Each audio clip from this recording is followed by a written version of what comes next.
प्यारी प्यारी भव्यात्माओं, सबसे छोटा शब्द यदि इस धरती पर कोई है तो वह मां है। और सबसे बड़ा कोई अर्थ इस धरती पर है तो वह मां का है। सबसे छोटा अर्थ और सबसे छोटा शब्द और सबसे बड़ा अर्थ। मां एक विश्वविद्यालय है, मां एक विद्यालय है। कह सकता हूं दुनिया में और शब्द सीखने के लिए तो पढ़ना लिखना पड़ता है, लेकिन मां सीखने के लिए किसी पढ़ाई की जरूरत नहीं हुआ करती। कोई वर्णमाला पढ़ने की जरूरत नहीं है। मां शब्द तो वो शब्द है, इंसान तो क्या, जानवर का बच्चा भी कुछ बोलना आए या ना आए, एक गाय का बछड़ा भी मां कहना तो सीख ही जाया करता है। एक जानवर भी मां कह करके अपनी मां को बुलाया करता है। मां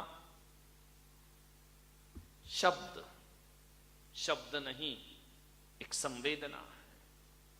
मां कोई वाक्य नहीं, मां एक भावना है, मां एक रिश्ता है।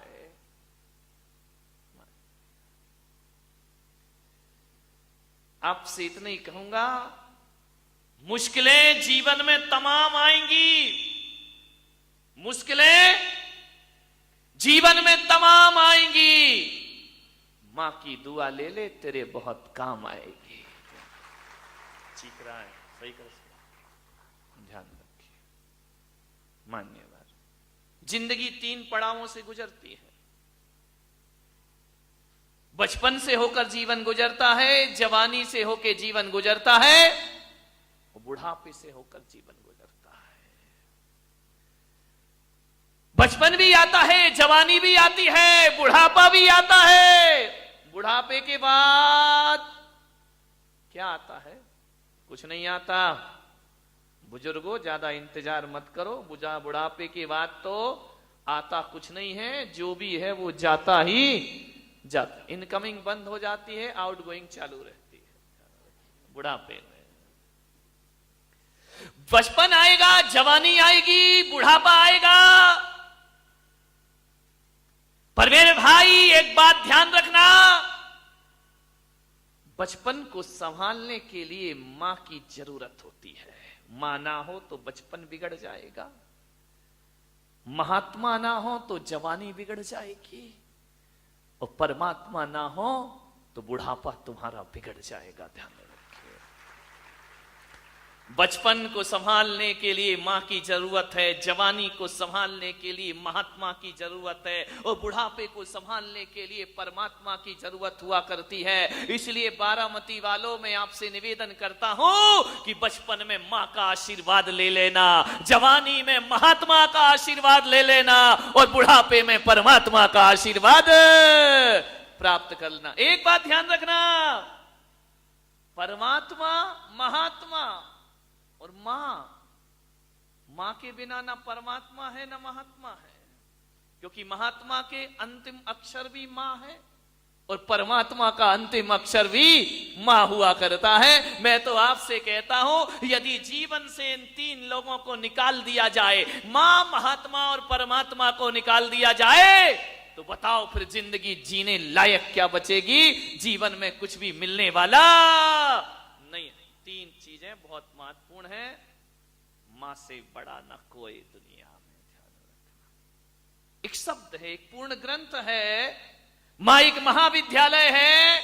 मां से गहरा कोई सागर नहीं है, और मां से बड़ा कोई आसमान नहीं हुआ करता है, मां से बड़ी कोई धरती नहीं हुआ करती है, मां से बड़ा इस दुनिया में कुछ नहीं हुआ करता है। मां सबसे बड़ी है। मान्यवर, समुंदर से पूछा कि मां क्या होती है। मेरा मुंबई में चातुर्मास हुआ, समुंदर से पूछा कि मां क्या होती है।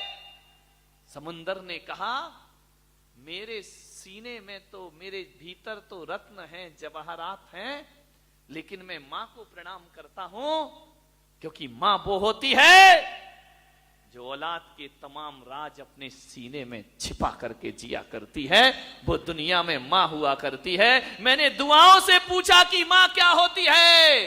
बोले मां वो होती है जो गुनाहगार बच्चों को भी सजा से बचा दिया करती है, वो दुनिया में मां हुआ करती है। मैंने जन्नत से पूछा कि मां क्या होती है, तो जन्नत ने कहा जो मुझे अपने पैरों तले दबा के रखती है, वो दुनिया में मां हुआ करती है। मैंने ईश्वर से पूछा कि मां क्या होती है, तो ईश्वर ने कहा जो मुझे भी अपनी गोद में खिला लेती है, दुनिया में वो मां हुआ। जो भगवान को भी गोद में खिला लिया करती है, भगवान को थपकियां दे करके सुला दिया करती है, वो दुनिया में ऐसा कोई भगवान ना होगा बिना मां के जो धरती पर आ गया हो। ध्यान रखिए, चाहे तीर्थंकर पुरुष हो, चाहे अवतार पुरुष हो, चाहे नारायण हो, चाहे प्रति नारायण हो, इस धरती पर भगवान को भी आने से पहले मां की कोख में 9 महीने गुजारना जरूरी हो जाया करता है। ध्यान रखिए, भगवान भी मां के बिना धरती पर नहीं आ सकता है। मां से बड़ा कोई नहीं होता दुनिया में। मां का प्यार बड़ा अनूठा प्यार है। मां के प्यार से बड़ा दुनिया में कोई प्यार नहीं होता है। मां मारती है, मां डांटती है, मां फटकारती है, मां गाल में चांटा भी मारती है। लेकिन मैं तो कहता हूं पुलक सागर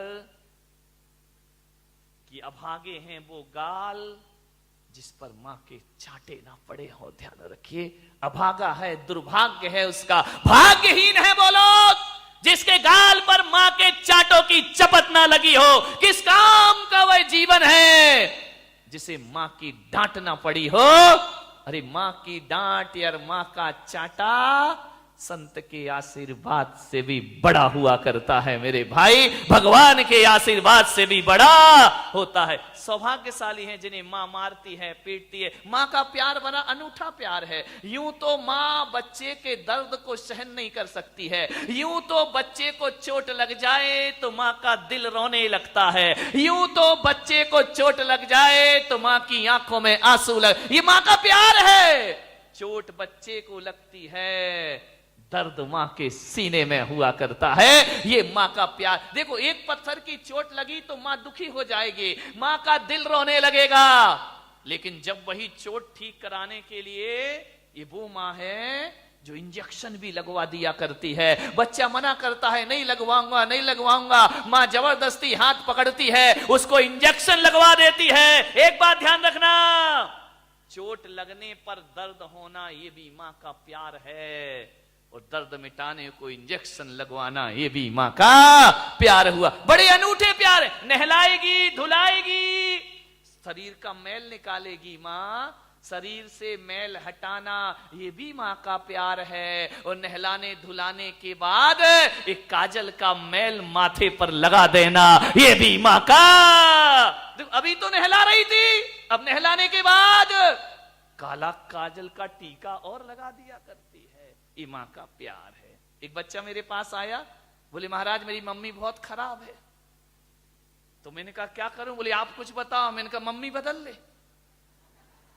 तो बोले महाराज मम्मी कैसे बदल सकता हूं, मम्मी तो वही रहेगी। तो मैंने कहा मम्मी नहीं बदल सकता तो अपना स्वभाव बदल ले, 2 में से एक तो बदलना ही पड़ेगा। अपनी सोच बदल ले, अपनी थिंकिंग बदल ले, अपने विचार बदल ले।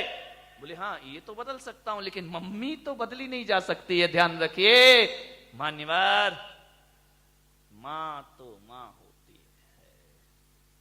मैंने कहा क्यों है तेरी मम्मी खराब? बोले देखो ना महाराज, जब रात को मुझे नींद नहीं आती है तो मम्मी कहती सो जा, सो जा, सो जा। टीवी बंद कर देती है, लाइट बंद कर देती, बेटा तू सो जा, बेटा सो जा।